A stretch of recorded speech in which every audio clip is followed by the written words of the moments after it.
So this drill is as much about what's happening on the top leg as the floor leg, the box leg versus the floor leg. So, you know, again, a lot of injuries can happen to the Achilles or ankle and what's happening with the trail leg. So what we're doing here is I actually want you to create about 5 of these kind of, think about pogo hopping on the balls of the feet on that trail leg. All right, and you'll take an inhale through the duration of that set. So, or that 5 hops. So,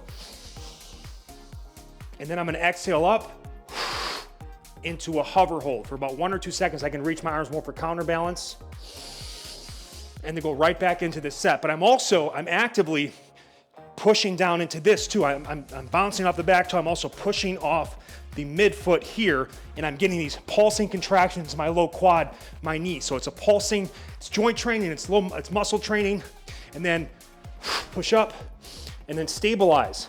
So it's actually helping you build from the bottom up. The hardest part of the set is coming out of the bottom, and by hover holding, what happens with isometric hold is you strengthen that exact motion.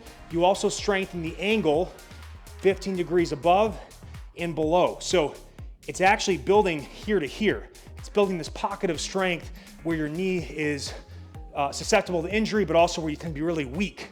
So this is gonna help build more resilience for the toes, foot, Achilles, and it's also a great calf workout. You get some cardio going here, but it's pounding the VMO, hover hold. And just repeat for time and then switch sides. And I love doing this.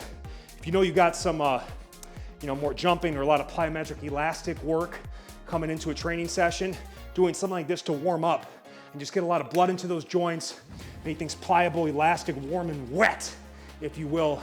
Less risk of injury, better performance. And again, this is gonna really help strengthen the sticking point of your step up as well.